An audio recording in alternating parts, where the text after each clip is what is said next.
16వ కీర్తన 11వ వచనం చదువుతారు. 16వ కీర్తన 11వ వచనం. జీవ మార్గమును నీవు నాకు తెలియజేసేదవు, నీ సన్నిధిని సంపూర్ణ సంతోషం కలదు. ఇక్కడ నుండి నోట్ చేసుకోండి. నీ సన్నిధిలో సంపూర్ణ సంతోషము కలదు, సంపూర్ణ సంతోషము కలదు. నీ కుడి చేతిలో నిత్యము సుఖములు కలవు. ఆమేన్ అనండి ఒకసారి గట్టిగా చెప్పండి. ఆయన సన్నిధిలో ఏం కలుగుతుందట? సంపూర్ణ సంతోషం. ఒక వ్యక్తికి సంతోషం అనేది ఎప్పుడు వస్తుందని అంటే, ఇంట్లో అన్నీ బాగుంటే ఆ వ్యక్తి నోట ముఖం మీద ఏం కనబడుతుంది అంటే సంతోషం కనబడుతుంది. కానీ ప్రభు ఏమంటున్నాడంటే, ఈ సంతోషాన్ని నేను మీకు ఎక్కడిస్తాను? నా సన్నిధిలో నీకు ఇస్తాను. ఈ పరవశం కూడికకు మిమ్మల్ని ఎందుకు దేవుడు తోడుకొని వచ్చినాడంటే, 2025వ సంవత్సరములో పోగొట్టుకున్న సంతోషాన్ని ఈ 2026లో ప్రభు నీకు ఇవ్వబోతున్నాడు. నమ్మిన వారందరూ మీ కుడి చేతులెత్తు ఆమేన్ చెప్పండి. ఏ సంతోషం అది? అంటే ఆ సంతోషంలో ఎక్కడ కొరత, కొద్ది అనే మాట, కొంచెం అనే మాట, పర్సెంటేజ్ అనే మాట, సంపూర్ణ సంతోషం. ఈ 2026 ప్రవచన రీతిగా పరవశం కుడికలో ప్రభు నీతో మాట్లాడుతున్నాడు. నీవు పోగొట్టుకున్న సంతోషాన్ని దేవుడు నీకు ఇవ్వబోతున్నాడు. చెప్పండి అందరూ ఆమేన్ అని చెప్పండి గట్టిగా. పోగొట్టుకున్న ఆనందాన్ని దేవుడు ఇవ్వబోతున్నాడు. కరువైపోయిన నవ్వును దేవుడు తిరిగి నీకు ఇవ్వబోతున్నాడు. ఓ గుండెల నిండా ఉన్న సంతోషం పోగొట్టుకున్నావే, అదంతా కూడా తిరిగి నువ్వు పొందుకోబోతున్నావు. ఈ సంవత్సరం దేవుడు నీ గుండెల నిండా సంతోషాన్ని నింపునుగాక, నీ హృదయం నిండా సంతోషాన్ని నింపునుగాక, నీ నోటి నిండా ఆనందాన్ని నింపునుగాక. ఎక్కడ దొరుకుతుంది సంతోషం? కొట్లోకి వెళ్ళి డబ్బులు ఇస్తే దొరుకుతుందా ఈ సంతోషం? అమ్మా వింటున్నారా? నువ్వు ఎంత ఖర్చు పెట్టినంత మాత్రం నీకేమైనా సంతోషం వస్తుందా? ఎంజాయ్మెంట్ కొరకు, సంతోషం కొరకు నీ సొమ్మంతా ఖర్చు పెట్టి దేశమంతా తిరిగి వస్తున్నావు, ఏమైనా సంతోషం దొరుకుతుందా? కానీ నా యేసయ్య అంటాడు, నా సన్నిధిలో నువ్వు నిలబడగలిగితే, ఈ పరవశం కుడికలో నువ్వు నిలబడగలిగితే, నాతో నీవు సహవాసం చేయగలిగితే, పోగొట్టుకున్న సంతోషాన్ని నీకు ఇస్తాను. ప్రైజ్ ది లార్డ్, హల్లెలూయా. సన్నిధిలో నిలబడితే సంపూర్ణమైన ఆ సంతోషం ఎలా కలుగుతుందంటే సన్నిధిలోనే కలుగుతుంది. ఇప్పుడు సన్నిధిలో ఉన్న మనకి సంతోషాన్ని ఇస్తాడు. సంతోషం ఎప్పుడు వస్తుంది? సంతోషం ఎప్పుడు వస్తుందంటే, నీ కుటుంబంలో సమాధానం ఉంటే నీకు సంతోషం, నీ కుటుంబంలో ఆరోగ్యం ఉంటే సంతోషం, నీ వ్యాపారంలో అభివృద్ధి ఉంటే సంతోషం, నీ ఉద్యోగం దీవెనకరంగా ఉంటే సంతోషం, ఆర్థిక ఇబ్బందులు తొలగిపోతే సంతోషం, నీ పిల్లలు నీ కళ్ళ ఎదురుగా బల్ల చుట్టూ ఒలీవ మొక్కల వలె ఎదిగించబడితే సంతోషం. అంతకు మించిన సంతోషం ఏముంది మనకి? ప్రైజ్ ది లార్డ్, హల్లెలూయా. అట్టి సంతోషాన్ని దేవుడు నీకు దయచేయునుగాక. ఇంకొంచెం గట్టిగా చెప్పండి. రైట్. పరవశం అంటే ఏంటంటే దేవుని సన్నిధిని అనుభవించాలి. అదే పరవశం అంటే. ఏంటండి పరవశం అంటే ఏంటి? సన్నిధిని అనుభవించాలి.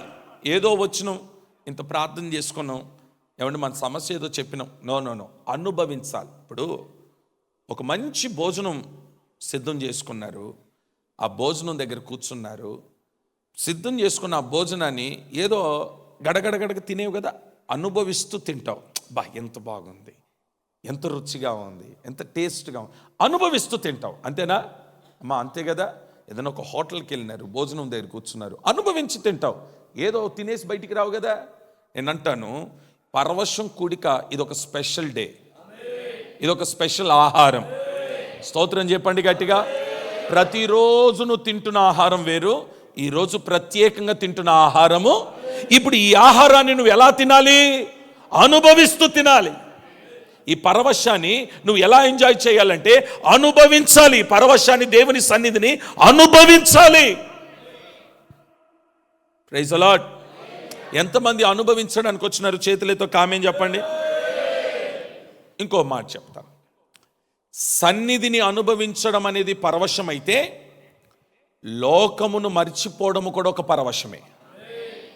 ఏం మర్చిపోవాలి? లోక సంబంధమైన కార్యక్రమాలు, లోక సంబంధమైన ఆలోచనలు, లోక సంబంధమైన తలంపులు, లోక సంబంధమైన దృష్టి మరిచిపో. ఇక్కడికి వచ్చినవనంటే నువ్వు ఎవరో స్వాధీనంలో కాదు, దేవుని స్వాధీనంలోకి వచ్చేయాలి. ఆమేన్ చెప్పండి ఒకసారి గట్టిగా. దాన్నే పరవశం. లోకమును మర్చిపోవడమే. నేను అంటాను, ఇక్కడ కూర్చొని లోకంలో జరుగుతున్న వాటి కొరకు నువ్వు ఆలోచన చేస్తున్నావంటే దండగా నువ్వు ఇక్కడికి వచ్చి మానుకో. అలాంటి వారు రాకండి. మీరు ఇక్కడికి వచ్చినారంటే పూర్తిగా అన్నిటిని మర్చిపోయి దేవునితో మాత్రమే మీరు సహవాసము చేయాలి. దేవుని సన్నిధిని మనము అనుభవించాలి. స్తోత్రం చెప్దాం ఒకసారి గట్టిగా, ఇంకొంచెం గట్టిగా చెప్పండి, హల్లెలూయా. మూడో మాట చెప్పు. పరవశం అంటే ఏంటంటే ప్రాణ, ఆత్మ, శరీరం. చెప్పండి, ప్రాణ, ఆత్మ. ఇది ఎవరిలో లీనమైపోవాలంటే దేవునిలో లీనమైపోవాలి. దాన్ని పరవశం అంటారు. ఇప్పుడు పరవశానికి 3 అర్థాలు చెప్పినాను. చెప్పండి. 1, దేవుని సన్నిధిని అనుభవించడం పరవశం. లోకమును మరిచిపోవడం పరవశం. 3వది ప్రాణ, ఆత్మ, శరీరం. మన వశంలో ఉండకూడదు. ఎవరి వశంలోకి వెళ్ళిపోవాలి? దేవుని వశంలోకి వెళ్ళడమే పరవశం. మన ప్రాణం, మన ఆత్మ, మన శరీరం మన వశములో కాదు, దేవుని వశములకు వెళ్ళాలి. దేవుని వశములో ఉంటేనే దాన్ని ఏమంటారు? స్తోత్రం చెప్పండి ఒకసారి గట్టిగా, హల్లెలూయా. ఏమండి, ఈ శరీరానికి అలసట అంటే వస్తుంది. ఎందుకు రాదు? పగలంతా ఉద్యోగం చేసి రాత్రంతా ప్రార్థనలో కూర్చోమంటే ఎందుకు రాదు అలసట? వస్తుంది. కానీ ప్రాణాత్మ శరీరాలు దేవునికి మనం అర్పించగలిగితే అలసటను తీసివేస్తాడండి దేవుడు. స్తోత్రం, హల్లెలూయా. చెప్పండి 3 విషయాలు చెప్పండి. 1, దేవుని సన్నిధిని అనుభవించడమే పరవశం. లోకమును మరిచిపోవడమే పరవశం. ప్రాణ, ఆత్మ, శరీరమును దేవునిలో లీనమైపోవడమే, దేవుని వశము చేయడమే. హల్లెలూయా. బైబిల్లో దావీదు భక్తుని గమనిద్దాం. 2వ సమూయేలు 6వ అధ్యాయం 14వ వచనం తీయండి ఒకసారి. దావీదు భక్తుడు 2వ సమూయేలు 6వ అధ్యాయం 14వ వచనం. ఎట్లనగా యెహోవా మందసమును మోయువారు, యెహోవా మందసమును మోయువాడు 6 అడుగులు సాగగా ఎద్దు 1 క్రొవ్విన దూడ 1 వధింపబడెను. దావీదు నారతో చేయబడిన ఏఫోదును ధరించిన వాడై. వినండి, దావీదు అనే వ్యక్తి సామాన్యుడు కాదు, అతను రాజు. అమ్మా, దావీదు ఎవరమ్మా? రాజు. దావీదుకి సింహాసనం ఉంది, దావీదుకు పదవి ఉంది, దావీదుకు గౌరవం ఉంది, దావీదుకు ఘనత ఉంది. దావీదు ఇప్పుడు ఉన్నతమైన స్థానంలో ఉన్నాడు. రథాలున్నాయి, గుర్రాలున్నాయి, వాటిని నడిపించేవారు ఉన్నారు, వెనక సైన్యం ఉంది, బలగం ఉంది, అన్నీ ఉన్నాయి దావీదుకి. కానీ విచిత్రం ఏంటో తెలుసా? మందసమును మోసుకొని వెళ్తున్నారంటే యాజకులు ఏం మోసుకొని వెళ్తున్నారు? కొంచెం గట్టిగా చెప్పండి. మందసాన్ని ఎప్పుడైతే యాజకులు మోసుకొని వెళ్తున్నారో ఆ మందసాన్ని చూసిన దావీదు చేసిన పని ఏంటో ఇప్పుడు అక్కడ రాయబడి ఉంది చూడండి. నార వస్త్రమును ధరించుకొని, దావీదు నారతో నేయబడిన ఏఫోదును ధరించిన వాడై శక్తి కొలది యెహోవా సన్నిధిని నాట్యమాడుచుండెను. ఇప్పుడు చెప్పండి, ఏం చేసినాడంట? శక్తి కొలది. నాట్యం కాదు, శక్తి కొలది. ఎంత శక్తి ఉందో అంత శక్తితో ఏం చేసినాడు ఇప్పుడు? ఎక్కడా మందసము ముందు. స్తోత్రం చెప్దాం ఒకసారి గట్టిగా, స్తోత్రం చెప్పండి ఒకసారి గట్టిగా. ఇప్పుడు చెప్పండి, పరవశం అంటే ఏంటో చెప్పనా? తన పదవిని, తన స్థానాన్ని, తన స్థాయిని, తన సింహాసనాన్ని, తన రథమును, తన గుర్రమును, తనకున్న పలుకుబడి, తనకున్న పేరు, తనకున్న ప్రఖ్యాతి, ఏమండి తనకున్న గొప్పతనం అంత పక్కన పెట్టేసినాడు. దేని చూసి? కొంచెం గట్టిగా చెప్పండి. మందసం అంటేనే దేవుని సన్నిధి. ఇప్పుడు సన్నిధిని చూసి, మందసమును చూసి నేను రాజును అనే సంగతి మర్చిపోయినాడు. నేను రాజు బట్టలు వేసుకున్నాను అనే సంగతి మర్చిపోయినాడు. కిరీటం ఉన్నదనే సంగతి మర్చిపోయినాడు, తన పదవిని మర్చిపోయినాడు. స్తోత్రం చెప్దాం ఒకసారి గట్టిగా. ఇప్పుడు మర్చిపోయి మందసం ఎదుట ఎలా నాట్యం ఆడుతున్నాడంటే శక్తి కొలది నాట్యం ఆడుతున్నాడు. దాన్ని అంటారు పరవశం. ఆమేన్ చెప్దాం ఒకసారి గట్టిగా. ఇంకొంచెం గట్టిగా చెప్పండి, ఇంకొంచెం గట్టిగా చెప్పండి, ఇంకొంచెం గట్టిగా. ఇప్పుడు నేను ఒక మాట అడుగుతాను. దేవుని సన్నిధికి వచ్చిన దావీదు తన గౌరవాన్ని కావాలని కోరుకున్నాడా, దేవుని గౌరవించాలనుకున్నాడా? ఇది నేర్చుకోండి. సన్నిధికి వచ్చిన తర్వాత గౌరవం కావాలి అనుకున్నవాడు ఏ రోజుకు కూడా స్థిరపడలేడు, గొప్పవాడు అవ్వలేడు. ఏమండి సన్నిధికి వచ్చిన తర్వాత గౌరవం కోరుకోవద్దు, ఎవరిని గౌరవించాలి? ఇది దావీదు చేసిన పని. దావీదు దేవుని సన్నిధిలో గౌరవం కోరుకోలేదు, ఎవరిని గౌరవించినాడు? అందుకనే తన రాజవస్త్రాలు ఇప్పి పక్కన పెట్టినాడు, కిరీటం తీసి పక్కన పెట్టినాడు, స్థానాన్ని తీసి పక్కన పెట్టినాడు, శక్తి కొలది నాట్యం ఆడినాడట. స్తోత్రం చెప్పండి ఒకసారి గట్టిగా. ఇప్పుడు చెప్పండి, గౌరవం పొందుకున్నవాడు నాట్యం ఆడతాడా? గౌరవం కావాలనుకున్నవాడు ఏమంటే అడుగులు వేయగలుగుతాడా? గౌరవం కావాలనుకున్నవాడు వస్త్రాన్ని తీసి పక్కన పెడతాడా? ఈ రోజుల్లో దేవుని సన్నిధిలో ప్రజలు ఎందుకు వెళ్తున్నారనంటే పేరు కొరకు, గౌరవం కొరకు, వివిఐపి కుర్చీల కొరకు, స్థానము కొరకు, పదవిల కొరకు, ఏమండి సంఘ పెద్దల కొరకు, ఏమండి ఇవి కావాలని కోరుకుంటున్నారండి. సంఘములు అది కావాలని కోరుకున్నవాడు ఎన్నడూ బాగుపడాడు, ఎన్నడూ బాగుపడు. సన్నిధికి వచ్చిన నీవు నీ గౌరవాన్ని కోరుకోవడం కాదు, దేవుణ్ణి గౌరవించాలి. Praise the Lord. ఇంకొంచెం గట్టిగా ఆమేన్ చెప్పండి, ఇంకొంచెం గట్టిగా చెప్పండి. దావీదుకి ఒకటే తెలుసు అండి, దావీదు గారికి ఒకటే తెలుసు, దేవునికి నాకంటే ముందుగా నా హృదయము దేవునికి అవసరము. కాబట్టి ఇప్పుడు ప్రాణ, ఆత్మ, శరీరాలు ఎవరి వశం చేసినాడు దావీదు?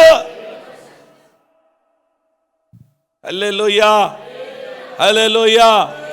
నేను అంటాను, మందిరంలో నాట్యం ఆడడానికి సిగ్గుపడొద్దు. పరవశం అని అంటేనే ప్రభు సన్నిధిలో శక్తి కొలది నాట్యం ఆడాలి. ఎలా ఆడాలట? దావీదు వలెనే తండ్రి నిన్ను స్తుతించేదను. నేనంటాను, నువ్వు నాట్యం ఆడినప్పుడు నేను పరిహాసాలు చేసే వాళ్ళు ఉంటారు, నేను చూసి నవ్విన వారు ఉంటారు. చూడరా ఎట్లా డ్యాన్స్ చేస్తున్నాడో చూడరా అని నవ్వేటోళ్ళు.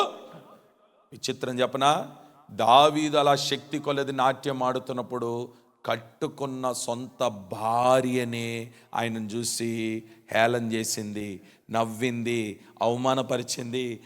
పిచ్చోడు వెర్రివాడు ఆడినట్టు ఆడుతున్నాడు. చదవండి ఆ మాట, చదవండి ఒకసారి తీసి చదవండి. వెర్రివాడు ఆడినట్టు ఆడుతున్నాడని నవ్వింది.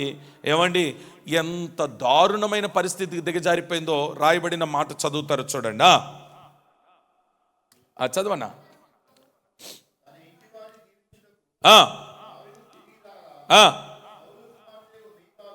తన భార్య వచ్చి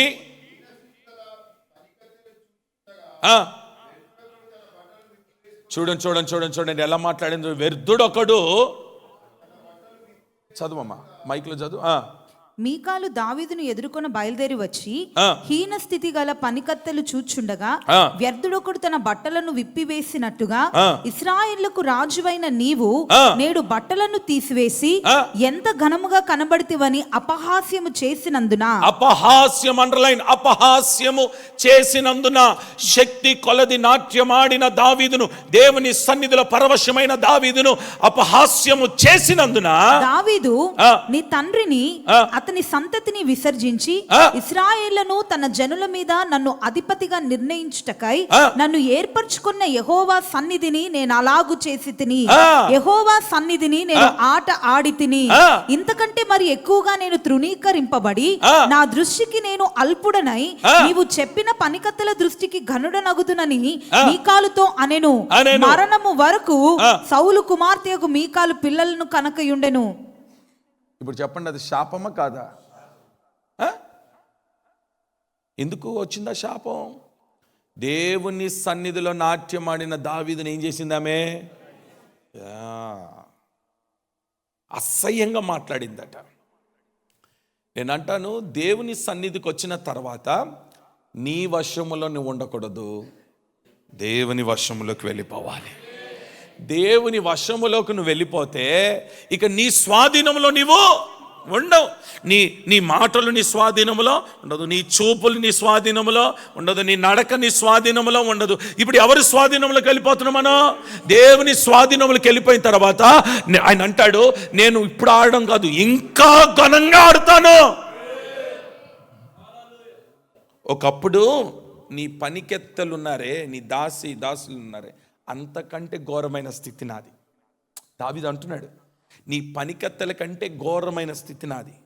కానీ ఈరోజు నన్ను ఘనపరిచిన దేవుణ్ణి నేను ఎలా ఆరాధించకుండా ఉండలేను? ఎలా ఉంటానండి? ఖచ్చితంగా నేను ఆరాధన చేస్తాను, ఇంకా ఎక్కువ గంతులు వేస్తాను. స్తోత్రం చెప్పండి ఒకసారి గట్టిగా, హల్లెలూయా. దావీదులో మనం నేర్చుకోవాల్సింది ఏంటంటే, దేవుని సన్నిధిలో పరవశించేవాడు, పరవశించే రాజుగారట స్థానాన్ని మరచి, సింహాసనాన్ని మరచి. స్తోత్రం చెప్పండి ఒకసారి గట్టిగా, ఇంకొంచెం గట్టిగా చెప్పండి, తన గౌరవాన్ని మరచి. ఇప్పుడు ఎవరిని గౌరవించడానికి వచ్చినాడు? ఆయనకు ఒకటి తెలుసు, నన్ను గణపరిచిన దేవుణ్ణి నేను గణపరుస్తాను, నాకు స్థానం ఇచ్చిన దేవుణ్ణి నేను గణపరుస్తాను, నన్ను గొప్ప చేసిన దేవుణ్ణి నేను గణపరుస్తాను. ఎక్కడో గొర్రెల దొడ్డిలో పడి ఉన్న నన్ను సింహాసనం మీద కూర్చోబెట్టినాడే, అంతటి దేవుణ్ణి ఆరాధించకుండా నేను ఎలా ఉండాలి? ప్రైజ్ ది లార్డ్, హల్లెలూయా. ఈ వర్తమానం అయిన తర్వాత ప్రభు సన్నిధిలో శక్తి కొలది మనం నాట్యమాడి ఆరాధన చేయదమగా. ఆమేన్ చెప్పండి ఒకసారి గట్టిగా, ఇంకొంచెం గట్టిగా చెప్పండి. రెండో వ్యక్తిని కూడా మీకు జ్ఞాపకం చేస్తాను. ప్రతి నెల కూడా ఒక ఇద్దరిద్దరు వ్యక్తుల గురించి మనం ధ్యానం చేద్దాం. ఓకే, మరొక వ్యక్తిని జ్ఞాపకం చేసుకుందాం. నిర్గమకాండం 34వ అధ్యాయం 29వ వచనం. నిర్గమకాండం 34వ అధ్యాయం 29వ వచనం.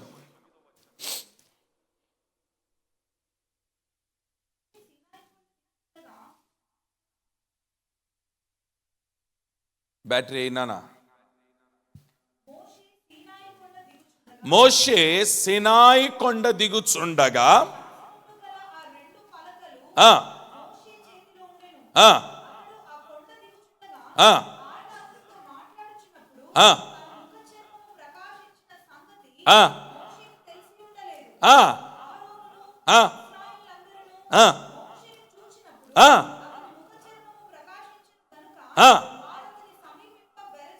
ఆమేన్ చెప్పండి ఒకసారి గట్టిగా. నా వైపు చూడండి. సినాయి కొండ నుండి దిగి వచ్చినప్పుడు మోషే ముఖము ప్రకాశిస్తుందనే సంగతి మోషేకి, కానీ మోషేను చూసిన వాళ్ళు మాత్రము ఆయన ముఖం చూసి వెళ్ళినప్పుడు ఒక రకంగా ఉన్నాడు, వచ్చినప్పుడు ఒక రకంగా ఉన్నాడు. ఏంటి ఈయన ముఖం ప్రకాశిస్తుందేంటి అని చెప్పి, చూడండి, సొంత అన్నైన అహరోను కూడా మోషే దగ్గరికి వెళ్ళడానికి భయపడ్డాడండి. ఇంతకీ మోషే ముఖం అలా ప్రకాశించడానికి గల కారణం ఏంటంటే, మోషే దేవుని సన్నిధిలో ఎవరితో మాట్లాడినాడు? ఇప్పుడు నువ్వు ఇక్కడికి ఎందుకు వచ్చున్నావు?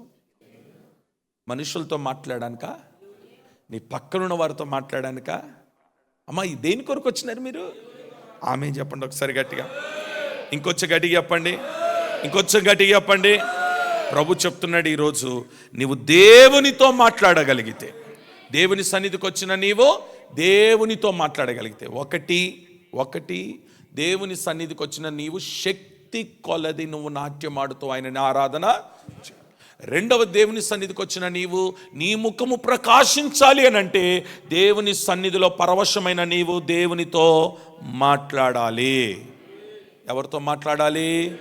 మాట్లాడాలి, మనుషులతో కాదు. ఈ మాట నేను ప్రతిసారి చెప్తున్నాను. ఈ 2026 ప్రారంభ నెలలోనే చెప్తున్నాను, జాగ్రత్తగా వినండి. మనుషులతో మాట్లాడడం తగ్గించండి, దేవునితో మాట్లాడడం పెంచండి, మీ ముఖములు ప్రకాశించబోతున్నాయి. ఆమేన్ చెప్పండి ఒకసారి గట్టిగా. మీ ముఖములు ప్రకాశించబోతున్నాయి. స్తోత్రం. ముసలమ్మ ముచ్చట్లు ఆపేయండి. వ్యర్థంగా మాట్లాడుకునే మాటలు, అనవసరమైన ముచ్చట్లు వద్దు. ఓకే, సమయం దొరికిందా? దేవుని సన్నిధిలో ఎవరితో మాట్లాడాలి? 40 దినాలు ఎవరితో మాట్లాడినాడు మోషే? ఒక మాట చెప్తాను, మోషేకు తెలియదు తన ముఖం ప్రకాశించిందని. ప్రజలు చూసి చెప్పినారు, నీ ముఖం ప్రకాశిస్తుందయ్యా. ఈ రాత్రి పరవశం కూడిక ముగించుకొని, ప్రవచన రీతిగా ప్రభు చెప్తున్నాడు, ముగించుకొని నువ్వు ఇంటికి వెళ్తావు, నీ ముఖం ప్రకాశించిందనే సంగతి నీకు తెలీదు. కానీ ఈ రాత్రి పరవశం కూడికలో కూర్చున్న మీ అందరి ముఖములు ప్రకాశించునుగాక. చేతులెత్తి 3 సార్లు ఆమేన్ చెప్పుకోండి. ఆమేన్. దేవుని సన్నిధిలో గడిపిన వారు మార్పు పొందుతారండి. వారి ముఖములు ప్రకాశిస్తాయండి. ఏమండి, స్వభావం మారుతుందండి, వారి మాట తీరు మారుతుందండి, వారి నడక మారుతుందండి, వారి రూపం మారుతుందండి, వారి క్రియలు మారుతాయండి, వారి దృష్టి మారుతుందండి, చూపులు మారుతాయి. స్తోత్రం, స్తోత్రం, స్తోత్రం. కాబట్టి ఈ రాత్రి దేవుని సన్నిధికి వచ్చిన నీవు దేవునితో మాట్లాడు. అందుకే ప్రభు నేను ఇక్కడికి తోడుకొని వచ్చున్నాడు. ఈ పరవశం కూడికలో ఎక్కువగా దేవునితో మాట్లాడాలి. దాన్ని భాషలలో మాట్లాడడం. నువ్వు మాట్లాడేది నీ పక్కనున్న వారికి అర్థం కాకూడదు. ఎవరికి అర్థం కావాలి? భాషలు మాట్లాడువాడు ఎవరితో మాట్లాడుచున్నాడు? మాట్లాడుతున్నాడు కదా. మనం దేవునితో మాట్లాడడానికి వచ్చినాం. ఏదో 10 నిమిషాలు, ఏదో 2 నిమిషాలు, ఒక 5 నిమిషాలు భాషలు మాట్లాడి వెళ్ళిపోవడానికి ఇక్కడికి రాలేదు. మనం గంటల తరబడి ప్రభుతో మాట్లాడడానికి వచ్చినాం. అందుకే దీని పేరేంటంటే దేవునితో సహవాసం. ఈ రాత్రి ఎవరితో సహవాసం? నెలంతా తిరుగుతున్నావు బయట, ఈ ఒక్క రాత్రి ప్రభు అడుగుతున్నాడు, వచ్చి నాతో సహవాసం చేయి కుమారుడా, వచ్చి నా దగ్గర ఉండరా నాయనా, నేను నీతో మాట్లాడాలనుకుంటున్నాను. నేను అంటాను, అందరితో మాట్లాడడానికి సమయం ఇచ్చినావు కదా, అందరి మాటలు వినడానికి సమయం ఇచ్చినావు కదా, ఈ ఒక్క రాత్రి దేవుడు నీతో మాట్లాడాలనుకున్నప్పుడు ఎందుకు ఆ సమయాన్ని ఇవ్వలేకపోతున్నావు? ఎందుకు ఇవ్వలేకపోతున్నావు? ప్రాముఖ్యంగా యవ్వన బిడ్డలారా, తల్లిదండ్రులారా వినండి. వయసుకు వచ్చిన యవ్వన బిడ్డల్ని మందిరానికి తీసుకురండి పరవశం కొడికి. నీ పిల్లలు తొట్టిల్లిపోకుండా ఉండాలంటే, నీ పిల్లలు పాపములో పడిపోకుండా ఉండాలంటే, నీ పిల్లలు బాగుపడాలంటే, నీ పిల్లల భవిష్యత్ దీవెనకరంగా ఉండాలంటే ప్రభు వారితో మాట్లాడాలనుకుంటున్నాడు. ఈ పరవశం కొడికలో వారు కనబడాలి, ఖచ్చితంగా కనబడాలి, ఖచ్చితంగా కనబడాలి. ఇటువంటి విషయాల్లో మీరు చాలా స్ట్రిక్ట్గా ఉండాలండి. మీ పిల్లల్ని, యవనస్తులనైనా మీ పిల్లల్ని దేవుని సన్నిధికి తీసుకొని వచ్చే విషయంలో మీరు చాలా ఖండితంగా ఉండాలి, ఖచ్చితంగా ఉండాలి. అప్పుడే నీ పిల్లల భవిష్యత్ దీవెనకరంగా ఉంటుంది. వారు నీ కన్నుల ఎదుట ఎదుగుతూ ఉంటే, ఆహా, నీ గుండెల నిండా సంతోషం, నీ గుండెల నిండా ఆనందం. స్తోత్రం చెప్పండి ఒకసారి గట్టిగా. హల్లెలూయా, హల్లెలూయా. ఏది చేతులైతే అందరూ గట్టిగా హల్లెలూయా. ఇంకొక వ్యక్తిని జ్ఞాపకం చేసుకుందాం. యెషయా గ్రంథం 6వ అధ్యాయం 1వ వచనం. యెషయా గ్రంథం 6వ అధ్యాయం 1వ వచనం.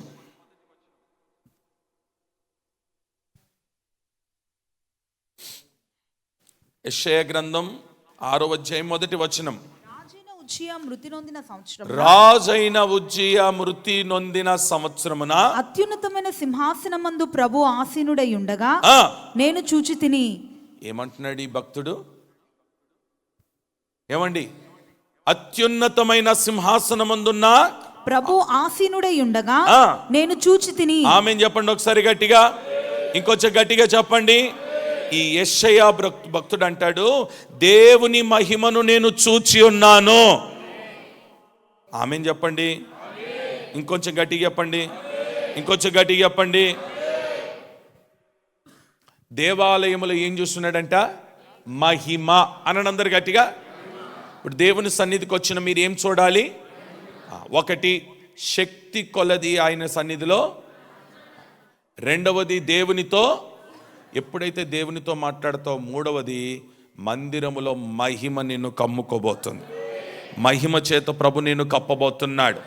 ఎప్పుడైతే మహిమ నిన్ను కప్పుతుందో నీ పాపములు కూడా కప్పబడతాయి. నీ అక్రమము, నీ ఘోరమైన పరిస్థితులన్నీ కూడా దేవుడు తన మహిమతో కప్పివేసి నేను మహిమతో నింపుతాడు.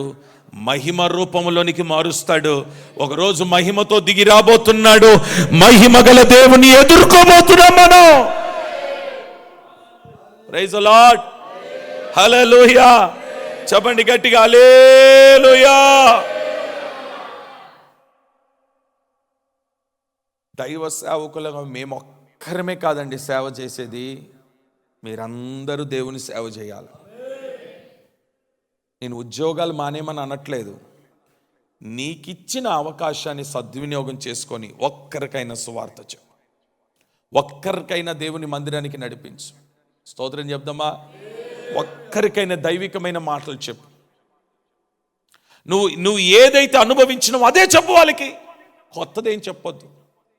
నువ్వు ఏ కార్యమైతే దేవుడు నీ జీవితంలో చేసినాడు ఆ సాక్ష్యం మాత్రమే చెప్పు. దేని నువ్వు దేవుని మందిరంలో పొందుకుంటున్నావు అది మాత్రమే చెప్పు. దేవుని సన్నిధిలో నువ్వేం అనుభవించినావు అది మాత్రమే చెప్పు. Praise the Lord. ఈ 2026 ముగించే లోపే మీరందరూ కూడా దేవుని సేవలో వాడబడుదురుగాక. ఇంకొంచెం గట్టిగా చెప్దామా? ఇంకొంచెం గట్టిగా చెప్దామా?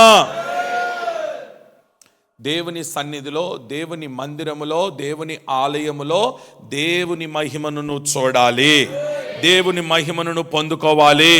మహిమ చేత నీవు కప్పబడాలి.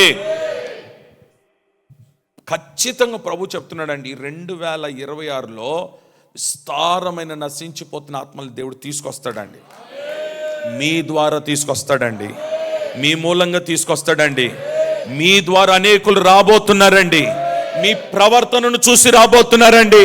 మీ నడకను చూసి రాబోతున్నారండి. మీ మాటలు చూసి రాబోతున్నారండి. మీరు పొందుకున్న అద్భుతాలను చూసి రాబోతున్నారు. తీసుకొస్తాడా? తీసుకురాడా? 3 విషయాలు చెప్పినాను మీకు. చెప్పండి. ఒకటి, శక్తి కొలది. రెండవది, అమ్మా ఎవరితో మాట్లాడాలి? దేవునితో మాట్లాడాలి. మూడవది, ఆయన మహిమను చూడాలి. ఈ 3 కంటే ముందు ఇంకో మాట చెప్పినాను. పరవశం అంటే దేవుని సన్నిధిని అనుభవించాలి. రెండవది, లోక సంగతులు మర్చిపోవాలి. మూడవది, ప్రాణ ఆత్మ శరీరం దేవుని వశము చేయాలి. ఓకేనా? హల్లెలూయా, హల్లెలూయా, హల్లెలూయా. ఇప్పుడు సరిగ్గా 1:10 అవుతుంది. మనమందరము ఎవరితో మాట్లాడదాం? దేవునితో మాట్లాడు. దేవునితో మాట్లాడే మీరు నీర్సిల్లిపోకూడదు. అర్థమవుతుందా? గంటల తరబడి ఒక ట్రైన్ ప్రయాణం లేదు, ఒక బస్సు ప్రయాణం చేస్తున్నాం, పగలంతా ప్రయాణం, నీ పక్కన ఒక స్నేహితుడు కూర్చున్నాడు, గంటల తరబడి మాట్లాడతావు. అప్పుడు నీకు అలసట వస్తుందా? నీ గొంతు పోదు, అలసట రాదు. వేస్ట్ మాటలు మాట్లాడతావు, పనికి మాలిన మాటలు మాట్లాడతావు. ఏమండి, ఎవరో భర్త గురించి మాట్లాడతావు, ఎవరో భార్య గురించి మాట్లాడతావు. ఎందుకు నీకు అవన్నీ అవసరం ఏముంది? ఒక్క గంట ఆయన అంటున్నాడు, నాతో మాట్లాడవా, నీతో మాట్లాడతాను అంటున్నాడు కదా. మన ప్రియుడు అంటున్నాడు కదా, నేను నీతో మాట్లాడతాను, నాతో మాట్లాడు అంటున్నాడు కదా. ఎందుకు మాట్లాడలేకపోతున్నావు? స్తోత్రం, హల్లెలూయా. ఒక్క గంట ఎవరితో మాట్లాడదాం? దేవునితో మీరు మాట్లాడి చూడండి. దేవుడు ఈ రాత్రి మీతో మాట్లాడబోతున్నాడు. కొందరి మీద దేవుడు ప్రవచనం ఎత్తి మాట్లాడతాడు ఈ రాత్రి. కొందరికి దర్శనాలు కలగబోతున్నాయి. జాగ్రత్తగా వినండి, జాగ్రత్తగా వినండి, జాగ్రత్తగా వినండి. ఏదో ప్రార్థన అంటే మోకరించి బర బర బర బర బర ఇది కాదు. దర్శనం చూడాలి ఈ రాత్రి. మీరు నీ ఫ్యూచర్ గురించిన దర్శనం నువ్వు చూడాలి. ఎవరో నీకు దర్శనం చెప్పడం కాదు, నీకు ఇచ్చినట్టు దేవుడు ఆ తలాంత్. నువ్వు చూడాల దర్శనం, నువ్వు చూడాల దర్శనం. నీ గురించి ఎవరో ప్రవచించడం కాదు, నువ్వు చెప్పాల ప్రవచనం, నువ్వు చూడాల ప్రవచనం. స్తోత్రం చెప్దామా? హల్లెలూయా, హల్లెలూయా. ఈ రాత్రి దర్శనము చూడాలి మీరు. ఖచ్చితంగా ప్రభు ప్రవచనం ఎత్తి మీతో మాట్లాడబోతున్నాడు ఈ రాత్రి. ఓకే, ఖచ్చితంగా మాట్లాడబోతున్నాడు. ఏదో భాషలు మాట్లాడడం కాదు, మీరు పూర్తిగా ప్రభు వశంలోకి వెళ్ళిపోయి మీ స్వాధీనంలో లేకుండా పూర్తిగా లీనమైపోండి. మీరు కూర్చున్న స్థలం కూడా మీరు మర్చిపోవాలి. మీరు కూర్చున్న స్థలం కూడా మర్చిపోవాలి. దాన్నే పరవశం అంటారు. నువ్వు ఉన్న స్థలం మర్చిపోవాలి, దాన్నే పరవశం అంటారు. అర్థమవుతుందా? నన్ను ఎవరు చూస్తున్నారా, ఎవరు పట్టించుకుంటున్నారా, నీకు అనవసరం, నీకు అనవసరం. నిన్ను నీవు పూర్తిగా ఆయన వశంలోకి వెళ్ళిపోతే, నీ స్వాధీనంలో నువ్వు ఉండకుండా దేవుని స్వాధీనంలోకి వెళ్ళిపోతే, ఆ పరవశంలోనే ఖచ్చితంగా నువ్వు దర్శనం చూస్తావు, ఒక వెలుగును చూస్తావు, ఒక ప్రకాశవంతమైన వెలుగును చూస్తావు. ఆ మాట చాలా నచ్చిందండి నాకు. 6వ అధ్యాయం 1వ వచనం, నేను ప్రభువును చూచితిని. 6వ అధ్యాయం 1వ వచనం, రాజైన ఉజ్జియా మృతి నొందిన సంవత్సరమున అత్యున్నతమైన సింహాసనమందు ప్రభువు ఆసీనుడై ఉండగా, అత్యున్నతమైన సింహాసనమందు ప్రభువు ఆసీనుడై ఉండగా, ప్రభువు ఆసీనుడై ఉండగా నేను చూచితిని. ఆ మాట నువ్వు చెప్పాలి ఈరోజు. అమ్మా, చెల్లి, అక్క, తల్లులారా, మీరు చెప్పాలి ఆ మాట. ఆసీనుడైన యేసయ్యను నేను చూచి ఉన్నాను.